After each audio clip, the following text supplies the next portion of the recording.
प्राचीन कहानियां उन सभ्यताओं की जो हमारी सभ्यता से बहुत पहले हुई थीं।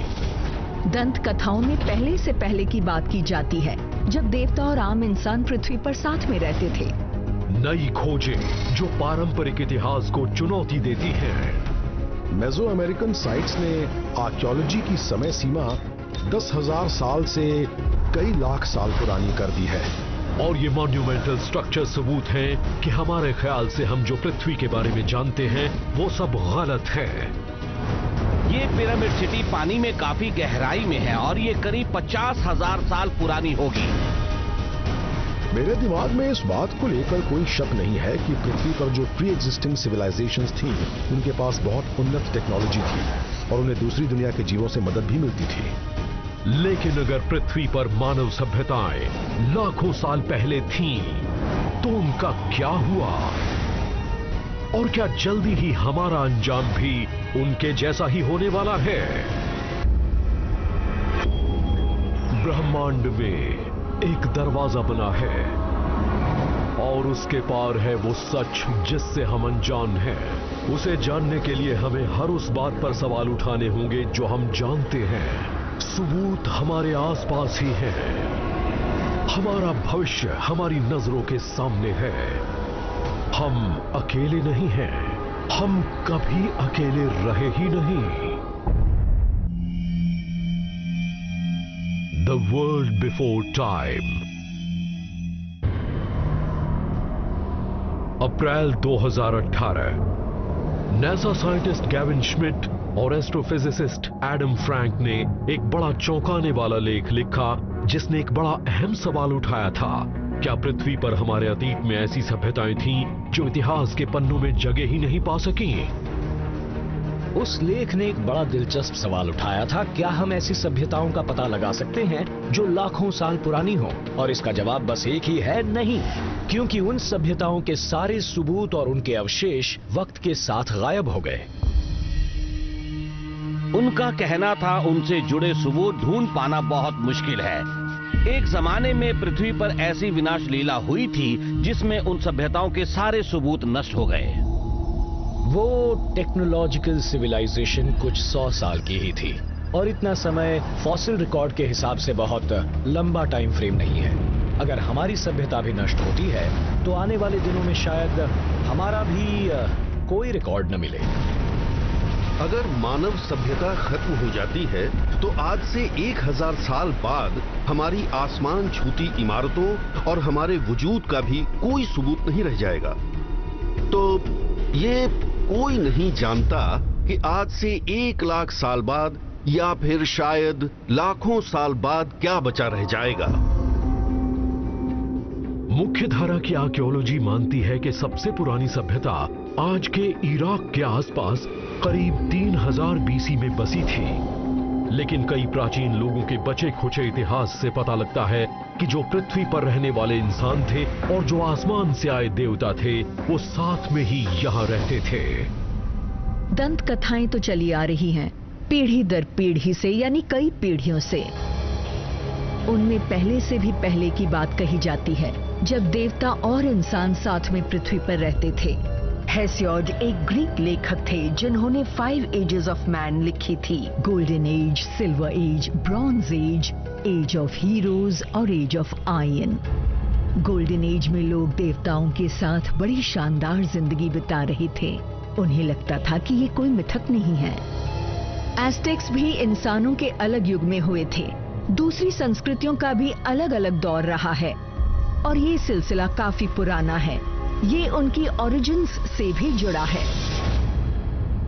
जब हम ग्रीक्स और एज़टेक्स के हिस्टोरिकल रिकॉर्ड्स को देखते हैं तो उनमें हमें युगों की बात मिलती है। उनसे तो यही लगता है कि मानव सभ्यता कई हजार साल तक अंधेरे और उजाले में आती जाती रही है, शायद कई युगों तक। ये पृथ्वी पर बस हमारे अनुभव का एक हिस्सा है। आज के इंसान से पहले भी एक और मानव सभ्यता की बात तो जुडेइक टेक्स्ट में मिलती है, जिनमें लिखा गया है कि बिब्लिकल एडम के पहले भी पृथ्वी पर इंसानों की एक नस्ल रहती थी। प्री एडमिक सिविलाइजेशन की चर्चा तो बाइबल में भी मिलती है।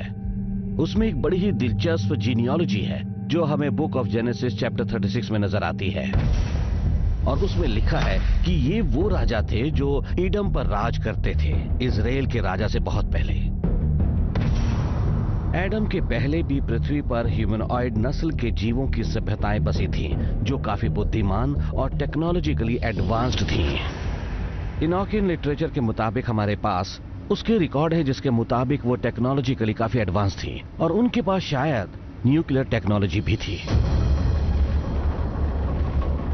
कई कल्चर्स, कई ट्रेडिशंस से ये बात पता लगती है कि हमारी आज की मानव सभ्यता के विकास के काफी पहले भी पृथ्वी पर कुछ था। शायद हमारी सभ्यता से काफी पहले पृथ्वी पर ऐसी सभ्यताएं थीं और हम ऐसी इकलौती टेक्नोलॉजिकल सभ्यता नहीं है, बस सबसे नई है। यहाँ पहले भी कई ऐसी सभ्यताएं रह चुकी हैं, वो नष्ट हो गईं और वक्त के साथ उन्हें भुला भी दिया गया। क्या ये कहा जा सकता है कि ये प्राचीन कहानियां सिर्फ कहानियां न हो, बल्कि ये एक हकीकत है कि हमारी पृथ्वी ने एक से ज्यादा सभ्यताओं को बसते और खत्म होते देखा है और वो सब काफी उन्नत सभ्यताएं थी।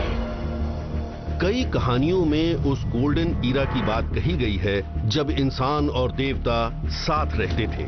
अब सवाल उठता है कि कौन से देवता और कौन सा वक्त, और वो असल में थे कौन? मेन स्ट्रीम आर्कियोलॉजी तो यही कहती है कि वो देवता असल में हमारे पूर्वजों की कल्पना का अंश थे, मगर मैं इस बात से सहमत नहीं हूँ, क्योंकि हमारे पूर्वज कुदरत के देवताओं और आसमान से आने वाले देवताओं में फर्क करना जानते थे, क्योंकि आसमान से आए उन्हीं देवताओं ने इंसानों को कई चीजें सिखाई थी। तो अगर कोई प्री हिस्टोरिक सिविलाइजेशन थी तो उसे वो सारा ज्ञान दूसरी दुनिया के जीवों से मिला था। आज हम जिसे एंशिएंट एस्ट्रोनॉट थ्योरी कहते हैं, उसके पीछे का सेंट्रल आइडिया यही है कि हमारे अतीत में परग्रही जीव पृथ्वी पर आते थे और उन्होंने यहाँ पर रहने वाले इंसानों की दशा और दिशा बदल दी थी। अगर उन प्राचीन सभ्यताओं की कहानियां सच्ची हैं, तो वो कहानियां भी जिनमें देवताओं के इंसान के साथ रहने की बात कही गई है, तो क्या ये कहा जा सकता है कि परग्रही जीव पृथ्वी पर एक नहीं बल्कि कई बार आए थे? एंशिएंट एस्ट्रोनॉट थ्योरिस्ट मानते हैं कि न सिर्फ ये बात सच्ची हो सकती है, बल्कि उनका ये भी कहना है कि इससे जुड़े सबूत सुमेरियन सभ्यता की कहानियों की जांच पड़ताल से मिल सकते हैं, जो करीब 5000 साल पहले हुई थी और उन जीवों का नाम था अनुनाकी। अनुनाकी का मतलब होता है आसमान से आए जीव। हमारे पूर्वजों को लगता था उनसे मिलने डिवाइन मैजिकल जीव पृथ्वी पर आया करते थे। प्राचीन सुमेरियन टेक्स्ट में कहा गया है कि वो पृथ्वी पर नॉलेज और साइंस लेकर आए थे। उन्हें आमतौर पर परिंदों जैसा जीव दिखाया गया था। कमाल की बात है कि परिंदे जैसे चेहरे वाले अनुनाकी से मिलते जुलते एक जीव का चित्र लेस्को फ्रांस की एक गुफा में मिला है, जो करीब 16000 बीसी का है। लेस्को केव में एक काफी गहरा शाफ्ट है और उसकी दीवारों पर चित्रों के जरिए एक कहानी लिखी गई है। उन चित्रों में एक बड़ा बुल जैसा जीव है और उसके पास ही एक बर्डमैन बना है, परिंदे जैसी चोंच वाला एक जीव। लास्को के बर्डमैन को एक शामनिस्टिक फिगर माना जाता है, लेकिन एक सवाल उठता है, क्या वो कुछ और तो नहीं है? कहीं वो किसी और दुनिया का जीव तो नहीं था जो फ्रांस के उस प्री हिस्टोरिक कल्चर के साथ इंटरैक्ट करता था? 2019 में इंडोनेशिया के आर्कियोलॉजिस्ट ने ऐलान किया कि उन्हें सुलावेसी टापू पर एक गुफा के अंदर रॉक आर्ट मिला है और उनका अंदाजा था कि वो करीब 44,000 साल पुराना है। अगर ये सही है तो जाहिर है कि वो कहानी बयान करने का सबसे पुराना पिक्टोरियल रिकॉर्ड है। कमाल की बात तो ये है कि गुफा की दीवारों पर बने चित्रों में एक ऐसा इंसान जैसा जीव भी बना था जिसका सिर परिंदे जैसा था। उन पेंटिंग्स में 8 ह्यूमनॉइड शिकारी दिखाए गए हैं जो जानवरों के एक झुंड की तरफ बढ़ रहे हैं। उनमें से एक की परिंदे जैसी बहुत लंबी चोंच थी। 44,000 साल पहले इंडोनेशिया में वो बर्डमैन रहते थे। 18,000 साल पहले वो फ्रांस में थे। क्या ये सिर्फ एक इत्तेफाक ही है कि उन बर्डमैन की आकृतियां उन अलग अलग इलाकों में बनाई गई हैं? एक सवाल ये भी उठता है कि क्या वो बर्डमैन असल में उन अनुनाकी जीवों के रिप्रेजेंटेटिव थे जो हमारी प्री हिस्ट्री में पृथ्वी पर आने वाले एक्स्ट्रा टेरेस्ट्रियल थे? अगर एंशिएंट एस्ट्रोनॉट थ्योरिस्ट का ये दावा सही है कि हमारी सभ्यता से काफी पहले भी पृथ्वी पर कई बड़ी उन्नत सभ्यताएं हुई हैं, तो फिर उनका क्या हुआ और उनकी मौजूदगी का कोई पुख्ता सबूत क्यों नहीं मिलता?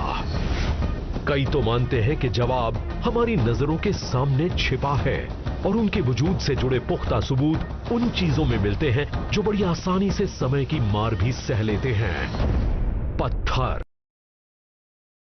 Boston, Massachusetts, 2020। एरोस्पेस इंजीनियर और satellite imaging expert doctor Mark Carlotto पिछले 3 साल से दुनिया की कुछ शानदार आर्कियोलॉजिकल साइट्स की जांच पड़ताल कर रहे हैं। उन साइट्स की बहुत बारीकी से जांच करने और उनके ज्योग्राफिकल ओरिएंटेशन को बहुत करीब से देखने पर वो इस नतीजे पर पहुंचे कि कई प्राचीन स्ट्रक्चर्स से इस बात के सबूत मिलते हैं कि उनमें से कई उस वक्त से बहुत पहले की हैं जो समय मुख्य धारा की आर्कियोलॉजी बताती है, और वो शायद उससे लाखों साल पुराने हैं। अगर हम आज उनमें से कई मॉन्यूमेंट्स को देखें तो लगता है कि उन्हें कार्डिनल डायरेक्शंस के मुताबिक बनाया गया है, और उस तरह के अलाइनमेंट्स के लिए पृथ्वी, एस्ट्रोनॉमी और आसमान की जानकारी बहुत जरूरी थी। दुनिया के ज्यादातर मेगालिथिक स्ट्रक्चर्स इस तरह से बनाए गए हैं कि वो पृथ्वी के कार्डिनल डायरेक्शंस के अलाइनमेंट में हैं, उत्तर, दक्षिण, पूर्व और पश्चिम। डॉक्टर कार्लोटो की जांच से एक बड़ी अहम बात सामने आई। उन्होंने देखा कि मेक्सिको सिटी के उत्तर में मौजूद एक प्राचीन कॉम्प्लेक्स टियोटिहुआकान सही तरह से लाइनअप नहीं है। तब उनके दिमाग में एक बात आई कि हो सकता है कि वो स्ट्रक्चर शायद लाखों साल पहले बना हो, और तब पृथ्वी के दोनों ध्रुव उस जगह पर नहीं थे जहां आज हैं। ये बात उतनी भी गलत नहीं हो सकती जितनी लगती है। 1950s में हार्वर्ड से पढ़े साइंटिस्ट चार्ल्स हैपगुड ने एक थ्योरी दी थी, क्रस्टल डिस्प्लेसमेंट, और कहा था कि इतिहास में कई दौर ऐसे भी आए जब पृथ्वी की पपड़ी ने अचानक ही बहुत तेजी से अपनी पोजीशंस बदल ली थी, जिसकी वजह से दक्षिण और उत्तर ध्रुव की भी पोजीशंस बदल गईं। प्लेट टेक्टोनिक्स वो प्लेट्स हैं जो अलग अलग प्लेट्स के तौर पर धीरे धीरे आगे बढ़ती हैं, और चार्ल्स की थियरी के मुताबिक उनकी ज्यादा दिलचस्पी उनकी धीमी और स्टेडी मूवमेंट में नहीं, बल्कि पूरे क्रस्ट की अचानक और क्विक मूवमेंट्स में थी। हैपगुड का कहना था कि पृथ्वी की पतली पपड़ी उसकी ऊपरी परत पर आगे खिसक जाती है, इसी वजह से नॉर्थ पोल और साउथ पोल भी शिफ्ट हो गए, और फिर काफी बड़े जबरदस्त बदलाव भी आए। हैपगुड का एनालिसिस क्लाइमेट डेटा पर बेस्ड था। वो मौसम में आए बदलाव के पैटर्न्स को देख रहे थे। ग्लेशियल पैटर्न्स में भी बदलाव आए, आइस एजेस, और उन्हें लगता था कि उन पैटर्न्स से जुड़े थे वो कारण जिनसे पोल्स शिफ्ट हुए थे। हैपगुड मानते थे कि पिछले 1 लाख सालों में नॉर्थ पोल की लोकेशंस 3 बार बदली। जब मैं इन मेसो अमेरिकन साइट्स की तस्वीरें देखता हूं तो लगता है कि वो पिरामिड्स और टेम्पल्स नॉर्थ की तरफ अलाइंड नहीं थे, तो मुझे लगा कि वो शायद पुराने नॉर्थ पोल्स की तरफ अलाइंड थे जिनकी खोज हैपगुड ने की थी। हैपगुड ने अपनी ये थियरी एल्बर्ट आइंस्टाइन के पास भेजी और उन्होंने उसे एंडोर्स किया था, और जब आइंस्टाइन की मौत हुई थी तब हैपगुड की किताब उनके डेस्क पर खुली रखी थी। डॉक्टर कार्लोटो मानते थे कि दुनिया के कुछ शानदार प्राचीन स्ट्रक्चर्स न सिर्फ हैपगुड की थ्योरी की तस्दीक करते हैं, बल्कि वो थ्योरी पृथ्वी पर बुद्धिमान जीवों के बारे में हमारी सोच को ही पूरी तरह से बदल देती है। मैंने इन तस्वीरों को तब एनालाइज करना शुरू किया जब मुझे एक ऐसी जियोग्राफिकली रजिस्टर्ड इमेज मिली जिससे पता लग रहा था कि नॉर्थ कहां था। मिसाल के तौर पर हमारे पास टियोटिहुआकान है और वहीं से मेरी खोज शुरू हुई थी। अब मैं इन 4 साइड्स को हाईलाइट कर देता हूं जिससे पता लग जाएगा कि नॉर्थ किस तरफ है। आप इस तस्वीर में देख सकते हैं कि पिरामिड अपने cardinal directions north, south, east और वेस्ट की तरफ ओरिएंटेड नहीं है। उनकी थ्योरी को टेस्ट करने के लिए डॉक्टर कार्लोटो ये भी पता लगाना चाहते थे कि क्या कुछ और प्राचीन स्ट्रक्चर्स में टियोटिहुआकान जैसी ज्योग्राफिक एनोमली है। मैंने उनके अलाइनमेंट को एनालाइज करने की कोशिश में एक एल्गोरिदम डेवलप कर लिया, और आज जब हम इसे जूम आउट करके देखते हैं तो साफ पता लगता है कि टियोटिहुआकान आसपास की दूसरी साइट्स के साथ अलाइंड है। और मैं यहाँ जूम आउट करके आपको भी ये दिखा सकता हूँ। यहाँ आपको मेक्सिको घाटी में कई ऐसी साइट्स दिख जाएंगी जो उसी जनरल डायरेक्शन की तरफ अलाइंड हैं।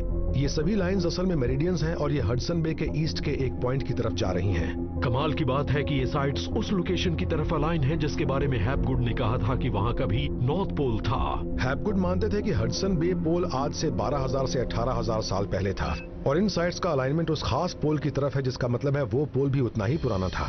अगर डॉक्टर कार्लोटो की एनालिसिस सही है तो उससे तो यही साबित होता है कि टियोटिहुआकान कम से कम 10,000 बीसी में बना था, यानी वो मुख्य धारा के आर्कियोलॉजिस्ट के बताए समय से 10,000 साल ज्यादा पुराना है। उनका ये भी कहना है कि दूसरी साइट शायद उससे भी पहले बनी थी। पृथ्वी पर बनी एक बहुत ही एनिग्मेटिक साइट है बॉलबेक, लेबनान में बना जुपिटर का मंदिर। हम भी देख सकते हैं कि ये नॉर्दर्न ग्रीनलैंड के एक पॉइंट की तरफ ओरिएंटेड है और हैपगुड मानते थे कि वो नॉर्थ पोल की पुरानी लोकेशन थी। हैपगुड की थ्योरी के आधार पर बॉलबेक के नॉर्दर्न ग्रीनलैंड की तरफ उस अलाइनमेंट की वजह से वो करीब 50,000 साल पहले बना लगता है। करीब ही मौजूद एक और साइट जेरूसलम शहर की वेस्टर्न वॉल है जो ग्रीनलैंड पोल की तरफ अलाइंड है। अब हम एक तीसरी साइट एथेंस के पार्थेनॉन को देखते हैं। अब तक यही माना जाता रहा है कि इन साइट्स पर बने ओरिजिनल स्ट्रक्चर्स या कह सकते हैं वो ओरिजिनल साइट्स कम से कम 50,000 साल पहले की हैं। डॉक्टर कार्लोटो के मुताबिक ये भी पृथ्वी पर मौजूद सबसे पुराने स्ट्रक्चर्स नहीं हैं। हैपगुड की थ्योरी के मुताबिक आज से 1 लाख से ज्यादा साल पहले नॉर्थ पोल बेरिंग सी में था।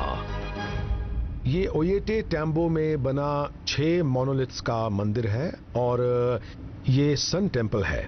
आमतौर पर सन टेम्पल्स कार्डिनल डायरेक्शंस में ही अलाइंड है। इन सभी में एक ईस्टर्न साइड है जिसका रुख इक्विनॉक्स के उगते सूरज की तरफ है। यहाँ का सन टेम्पल करीब 45 डिग्री पर झुका हुआ है। ऐसे में आज के ध्रुव की तरह उसके अलाइनमेंट का कोई मतलब ही नहीं बनता। लेकिन अगर हम अपने रेफरेंस को बदल लें और उस पुराने ध्रुव की तरफ देखें जिसके बारे में माना जाता है कि वो बेरिंग सी में था, तब सन टेम्पल का ये ओरिएंटेशन समझ में आता है। इस एनालिसिस की सबसे खास बात यह है कि ये आर्कियोलॉजी के टाइम फ्रेम को 10,000 साल से लाखों साल पहले तक बढ़ा देता है।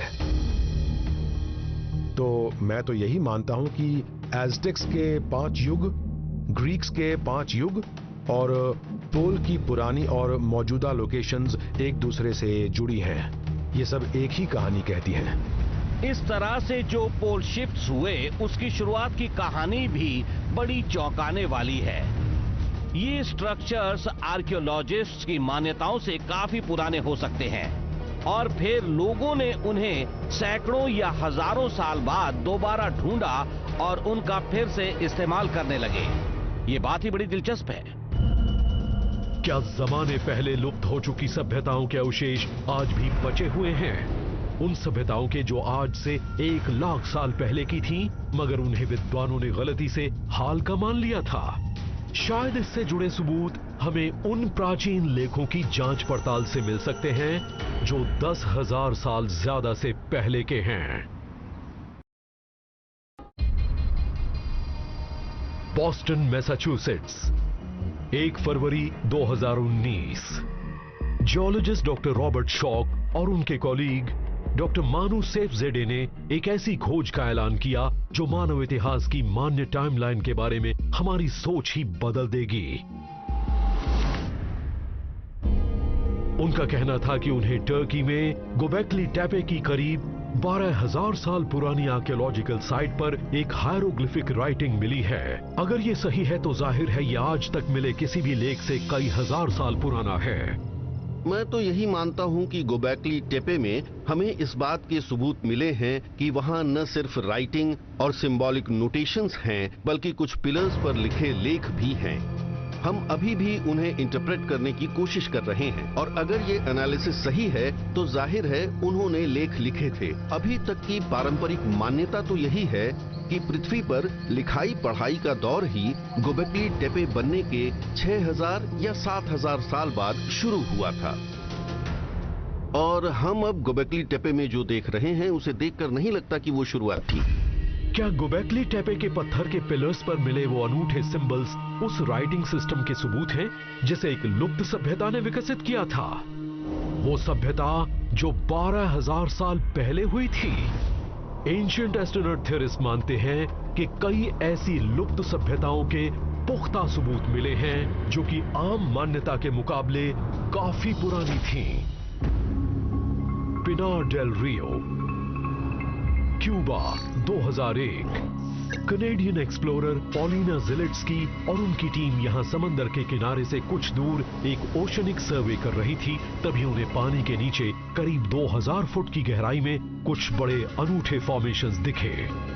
जब वो तस्वीरें ले रहे थे तभी उन्हें वहां एक पिरामिडल स्ट्रक्चर और कुछ दूसरे स्ट्रक्चर्स नजर आए। कुछ सर्कुलर एरियाज थे और ऐसा लग रहा था कि वहां नीचे कोई शहर बसाया गया था जो करीब 2 स्क्वायर किलोमीटर्स में बसा था। अगर ये बात सही है तो वाकई बड़ी हैरान कर देने वाली बात है।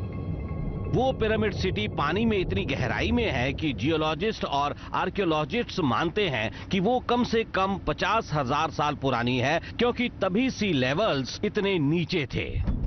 50,000 साल पुराना? क्या क्यूबा के समुद्री किनारे के पास मिले वो फॉर्मेशंस डॉक्टर मार्क कार्लोटो की खोजों की ही तस्दीक करते हैं, जिन्होंने कहा था कि बॉलबेक के अलाइनमेंट्स, ग्रीक पार्थेनॉन और कई दूसरे प्राचीन एंशिएंट स्ट्रक्चर्स वाकई आज से 50,000 साल पहले बने थे?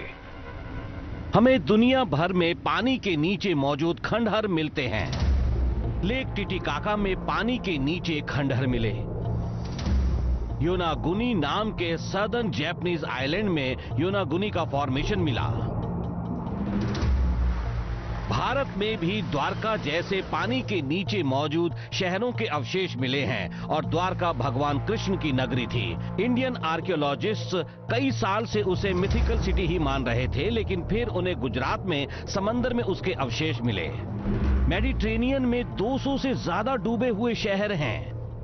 कहा जा सकता है कि पृथ्वी पर शुरुआती सभ्यताओं के ज्यादातर सबूत जो आज पानी के नीचे हैं, जाहिर है वो उस वक्त बनाए गए होंगे जब समंदर के लेवल्स, समंदर और कॉन्टिनेंट्स आज के मुकाबले बिल्कुल अलग थे।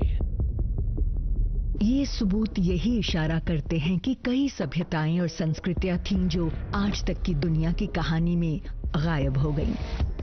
हालांकि दुनिया भर में पानी के नीचे मौजूद खंडहरों की अभी तक खुदाई नहीं की जा सकी, क्योंकि वहां तक जाकर आर्टिफैक्ट्स को निकाल पाना बहुत मुश्किल है। मगर उम्मीद है कि एक दिन डाइवर्स उन स्ट्रक्चर्स की जांच करने में कामयाब हो जाएंगे और शायद उन्हें वहां से भी वैसे सिंबल्स मिल जाएं जो गोबेकली टेपे से मिले हैं। लेकिन डॉक्टर रॉबर्ट शॉक मानते हैं कि अब और इंतजार करना ही नहीं है।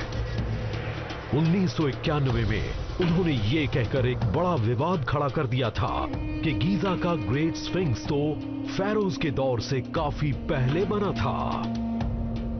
उस वक्त सारे इजिप्टोलॉजिस्ट यही मानते थे कि स्फिंक्स को 2500 बीसी में बनाया गया था और उसे सिरे से लाइमस्टोन बेडरॉक से गढ़ा गया था। मैं एक जियोलॉजिस्ट हूं, मैं वहां गया हूं, स्फिंक्स को देखा है। उसे देखते ही मैं समझ गया था कि उसमें कुछ तो गायब है। उसके बाद हमने देखा कि उसकी सतह पर मौसम का कितना असर हुआ है, उसमें कितने मिनरलॉजिकल चेंजेस आए हैं, ताकि हमें पता चले कि उस चट्टान को कब गढ़ा गया था। जांच के बाद मैं इस नतीजे पर पहुंचा कि स्फिंक्स आज से कुछ हजार साल पहले नहीं बल्कि पिछले आइस एज में बना था, मतलब करीब 10,000 बीसी में। डॉक्टर शॉक की एनालिसिस की सबसे अहम बात थी स्फिंक्स के बेस में हुआ इरोजन। आप स्फिंक्स के शरीर को देखिए। एक जियोलॉजिस्ट होने के नाते मैं फौरन समझ गया था कि कोर बॉडी का कटाव सहारा डेजर्ट की हवा या पानी की वजह से नहीं हुआ था, बल्कि उसकी वजह थी water precipitation. Water erosion Sahara desert में? अगर यह एनालिसिस सही है तो इसकी वजह क्या थी?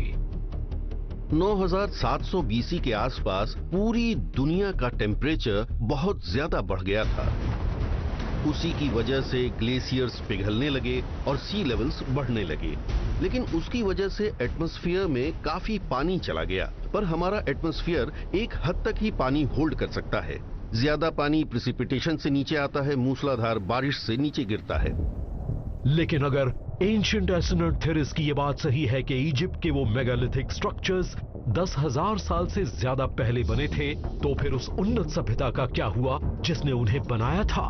शायद जवाब हमारी उम्मीद से कहीं ज्यादा करीब है और वो हमें होली बाइबल के पन्नों में मिल सकता है।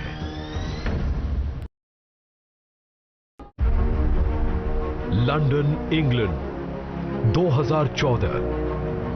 दुनिया में क्यूनेफॉर्म राइटिंग के एक बड़े ही मशहूर एक्सपर्ट और ब्रिटिश म्यूजियम के क्यूरेटर डॉक्टर अर्विंग फिंकल ने किताब लिखी द आर्क बिफोर नोआ। उसमें फिंकल ने एक सुमेरियन टैबलेट को ट्रांसलेट किया था जो 3700 साल पुराना था, और उसके बाद तो बाइबल की नोआ और विनाशकारी बाढ़ की कहानी ही बदल गई। उस किताब ने दुनिया भर में खलबली मचा दी थी। जब वो टैबलेट मेरी डेस्क पर आया तब उसे देखने के बाद ही मैं समझ गया कि वो बहुत ही खास था, और मैं उसे देखकर हैरान रह गया था। आमतौर पर लोग इस बात में ज्यादा दिलचस्पी लेते हैं कि नोआ के समय की वो विनाशकारी बाढ़ कहां से आई थी, और ये एक बहुत बड़ी बात थी। बाइबल कहती है कि वो बाढ़ ईश्वर का फैसला थी, क्योंकि इंसान पापी हो गया था और सब कुछ नष्ट करने पर तुला था। और फिर उन्हें आखिरी वक्त पर इसका अफसोस हुआ तो उन्होंने नोआ से कहा कि वो जल्दी से एक बोट बना ले और सारे जानवरों को उसके ऊपर रखकर दरवाजे बंद कर ले, ताकि बाढ़ का पानी उतरने के बाद नए सिरे से जिंदगी शुरू हो सके। लेकिन वो टैबलेट दरअसल बाइबल की उस कहानी से करीब 1000 साल पुराना है। ऐसे में सवाल ये उठता है कि वो कहानी आई कहां से, मगर अभी तक इसका कोई जवाब नहीं मिला है। भारत में भी ऐसी ही एक कहानी मिलती है। राजा मनु को एक मछली ने चेतावनी दी थी कि एक विनाशकारी बाढ़ आने वाली है। राजा ने एक बड़ी सी नाव बनाई और बच निकले।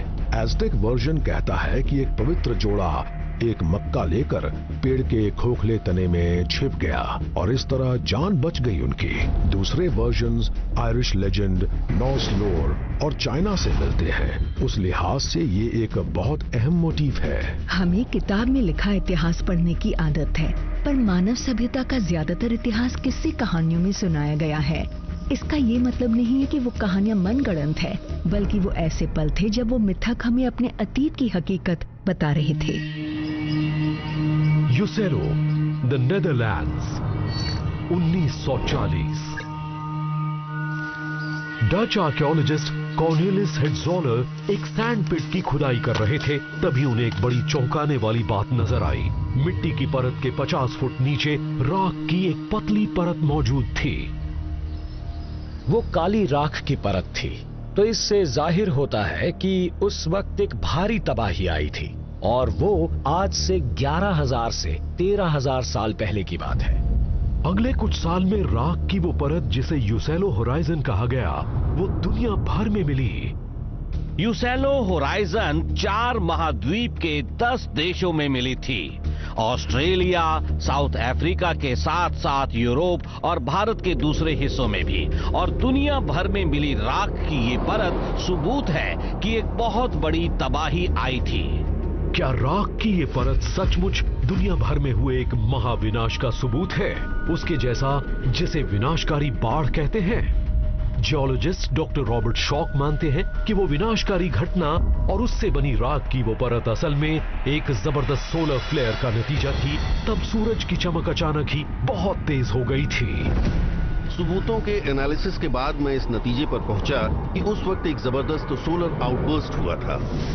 उसकी वजह से सारे ग्लेशियर्स एक झटके में पिघल गए थे। मतलब पलक झपकते ही उससे पानी भी भाप बन गया था। हमारे पास जियोलॉजिकल रिकॉर्ड में इस बात के कई पुख्ता सबूत हैं। बहुत से लोग मानते हैं कि यूसेलो होराइजन इस बात का सबसे पुख्ता सबूत है कि उस विनाशकारी बाढ़ की कहानियां सच्ची हैं। एंशिएंट एस्ट्रोनॉट थेरिस कहते हैं कि दुनिया भर में आई एक विनाशकारी बाढ़ इस बात का पुख्ता सबूत है कि पृथ्वी के अतीत में यहां परग्रही जीवों की दखलंदाजी हुई थी। Babylonian Kavita epic of Gilgamesh में हीरो अटनपिश्टिम को एनकी देवता ने आने वाली बाढ़ के बारे में बताया था। वेदों में लिखा है कि राजा मनु को मछली के रूप में भगवान विष्णु ने चेतावनी दी थी, और बाइबल के मुताबिक नोआ को खुद ईश्वर ने बाढ़ के बारे में बताया था। दुनिया भर में विनाशकारी बाढ़ की कहानियां हैं और उन सभी में एक बात सामान्य है। दूसरी दुनिया का एक जीव था, एक परग्रही जीव, जिसने पृथ्वी पर आकर कुछ इंसानों को आने वाली तबाही की जानकारी दी थी। इन बातों से साफ पता लगता है कि एक परग्रही संबंध तो था। अगर पृथ्वी पर ऐसी उन्नत सभ्यताएं रहती थीं जो इतिहास के पन्नों में गुम हो गईं, तो क्या उस विनाशकारी बाढ़ की कहानी से इस बात की पुष्टि होती है कि यहां क्या हुआ था? एंशिएंट एस्ट्रोनॉट थेरिस कहते हैं हाँ, उनके मुताबिक इससे जुड़े सबूत डेड सी स्क्रोल से मिल सकते हैं जो 1947 में जेरूसलम की एक गुफा में मिले थे। कुछ बेडुइन चरवाहों को कुछ जार्स मिले थे जिनके अंदर एंशिएंट टेक्स्ट्स रखे थे। जल्दी ही आर्कियोलॉजिस्ट्स और लिंग्विस्ट्स को यह एहसास हो गया था कि उनमें जूइश रिलीजियस लिटरेचर है जो बहुत ही खास है, सिर्फ जूइश लोगों के लिए ही नहीं बल्कि पूरी दुनिया के लिए। उन लेखों में ही एक कहानी है जो नोआ के जन्म की भी कहानी है, जो ओल्ड टेस्टामेंट में नहीं है।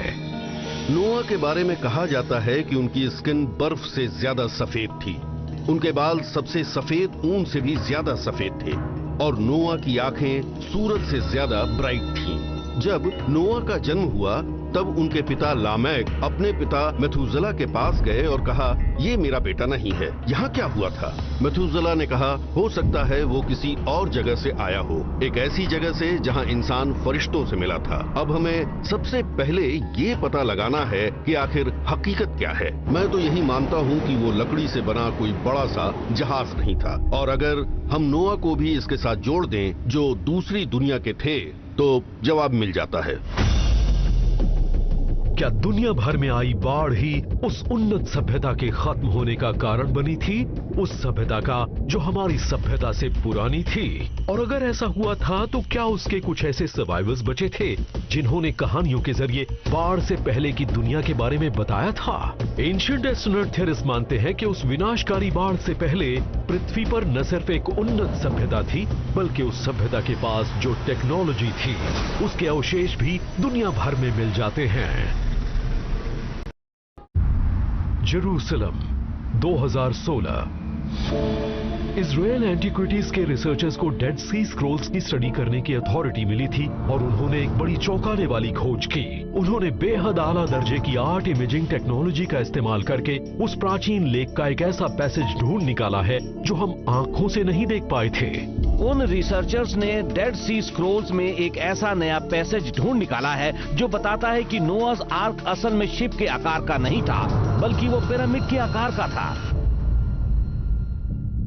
कमाल की बात यह है कि पहली बार नोआज आर्क को पिरामिड जैसा नहीं दिखाया गया है। 15वीं सेंचुरी में इटालियन आर्टिस्ट लोरेंजो गिबर्टे ने अपना मास्टरपीस बनाया। 10 पैनल्स की एक ऐसी सीरीज जिसमें ओल्ड टेस्टामेंट के सीन्स बने थे। इटालियन स्कल्प्टर लोरेंजो गिबर्टी को नए फ्लोरेंस कैथीड्रल के दरवाजे बनाने के लिए चुना गया। एल डोमो,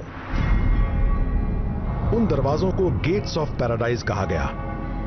उनके बारे में यह बड़ी ही अनोखी बात थी कि एक जगह पर उन्होंने नोआज आर्क को पिरामिड जैसा बनाया था जो गीजा के ग्रेट पिरामिड जैसा था।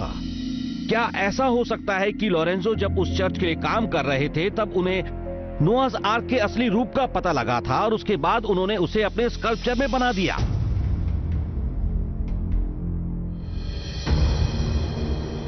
इतिहासकारों के मुताबिक जोसर का पिरामिड 2600 बीसी में बना था और वो इजिप्ट में बना पहला पिरामिड था। ग्रेट पिरामिड तो उसके 100 साल बाद बनाया गया था, लेकिन ग्रेट पिरामिड की डेटिंग और उसके पास बने 2 छोटे पिरामिड्स बहस का एक बहुत बड़ा मुद्दा है और कई रिसर्चर्स मानते हैं कि वो उस तारीख से काफी पहले बनाए गए थे। जोसर के स्टेप पिरामिड को दुनिया का पहला पिरामिड माना जाता है। वो एक 6 टियर्ड पिरामिड है जो गीजा प्लेटो के बहुत करीब बना है। इजिप्टोलॉजिस्ट अक्सर कहते हैं कि पुराने पिरामिड्स ज्यादा अच्छी तरह से नहीं बने हैं और वो काफी छोटे भी हैं, जैसे कि जोसर का पिरामिड, मगर बाद में उनकी बिल्डिंग की काबिलियत और बेहतर हुई और तब उन्होंने ग्रेट पिरामिड बनाया जो उनका फाइनल कंस्ट्रक्शन मास्टरपीस था। लेकिन शायद बात बिल्कुल उलट थी और ग्रेट पिरामिड, जिसे आज तक का सबसे अच्छा पिरामिड माना जाता है, वो असल में सबसे पुराना भी था। आर्कियोलॉजी के मुताबिक 2500 बीसी में इंसानों ने ग्रेट पिरामिड बनाया था, लेकिन पुरानी किताबों में, खासकर बुक ऑफ इनॉक में या यूं कहिए हिटाट में, जिसके लेखक एक अरेबियन राइटर थे। उनका कहना था कि ग्रेट पिरामिड को उस विनाशकारी बाढ़ के पहले बनाया गया था। क्या ऐसा नहीं हो सकता कि ग्रेट पिरामिड असल में जोसेफ पिरामिड से 1000 साल पहले ही बन गया था? बाद में इजिप्शियंस ने उसकी खोज की और कहा, अरे ऐसा तो हम भी बना सकते हैं, और तब उन्होंने जोसेफ पिरामिड बना दिया। इन सभी में एक मिलता जुलता कॉमन मोटिफ या स्टाइल है, इनका पिरामिडल शेप जो दुनिया में हर जगह मिलता है। इजिप्ट में, मेसो अमेरिका में, चाइना में मिट्टी के विशाल टीले जो देखने में पिरामिड जैसे लगते हैं, मगर पिरामिड्स ही क्यों? क्या ऐसा हो सकता है कि दुनिया भर की अलग अलग सभ्यताएं पिरामिड्स बना रही थीं? क्योंकि वो ऐसे स्ट्रक्चर्स बनाना चाहती थीं जो काफी पुराने थे और उस विनाशकारी बाढ़ में भी बच गए थे। एंशिएंट एस्ट्रोनॉट थ्योरिस्ट कहते हैं हाँ, और कुछ रिसर्चर्स ने तो ये भी कहा है कि वो पिरामिड्स जिन्हें बाढ़ के पहले की सभ्यताओं ने बनवाया था, वो असल में टेक्नोलॉजी का एक भूला बिसरा रूप है। 1998 की किताब द गीजा पावर प्लांट में मशहूर मशीनिस्ट और इंजीनियर क्रिस्टोफर डन ने लिखा है कि वो शेप, उसके चेंबर्स की पोजीशंस और जमीन के नीचे बहने वाली नदियों के करीब होने की बातें यही बताती हैं कि गीजा के ग्रेट पिरामिड्स असल में पावर प्लांट्स का काम करते थे। मैं भी मानता हूं कि पिरामिड्स एक तरह के एनर्जी जनरेटर्स थे, और मैं तो ये भी कहता हूं कि आर्क असल में जहाज के आकार का था ही नहीं, बल्कि वो भी एक पिरामिड ही था। क्या ये नहीं हो सकता कि जिसने भी इजिप्ट के पिरामिड्स बनवाए थे वो अपनी टेक्नोलॉजी को प्रिजर्व करना चाहते थे? एंशिएंट एस्ट्रोनॉट थ्योरिस्ट मानते हैं कि ग्रेट पिरामिड एक टेक्नोलॉजिकल मकसद हल करता था, मगर इससे एक नया सवाल खड़ा होता है। अगर कोई लुप्त सभ्यता परग्रहियों की मदद से ऐसे बड़े बड़े पावर प्लांट्स बना सकती थी, तो क्या उनके पास कोई ऐसा भी तरीका था जिससे वो आने वाले विनाश से पहले ही पृथ्वी छोड़कर कहीं दूर चले गए थे? माउंटेन व्यू, कैलिफोर्निया, 16 जनवरी 2018। जेनेटिसिस्ट एरिक जाविस और data management company DNA nexus ने ऐलान किया कि वो पृथ्वी पर रहने वाली हर वर्टिब्रेट प्रजाति का एक बायोलॉजिकल डेटाबेस बनाने जा रही है। उस नए जेनेटिक डीएनए डेटाबेस का डेवलपमेंट भी आज के नोआज आर्क जैसा ही है। उसके अंदर भी उन सभी जीवों के डीएनए को उन स्पेशल डेटाबेस में रखा जाएगा, और अगर कभी पृथ्वी पर कयामत आई और जरूरत पड़ी तो उनमें से किसी भी जीव को फिर से जिंदा किया जा सकेगा।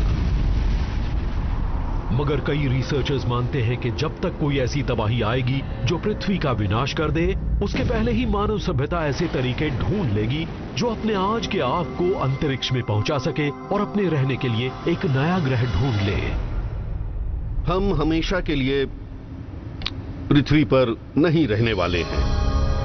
इस बात में कोई शक नहीं कि हमारे रिसोर्सेज खत्म होने लगे हैं। मान लीजिए कुछ और हुआ हो, हम ये भी कह सकते हैं और हम ये जानते हैं और ये कैलकुलेट भी कर सकते हैं कि आज से 250 साल बाद पृथ्वी से एक बहुत बड़ा एस्टेरॉयड टकराएगा।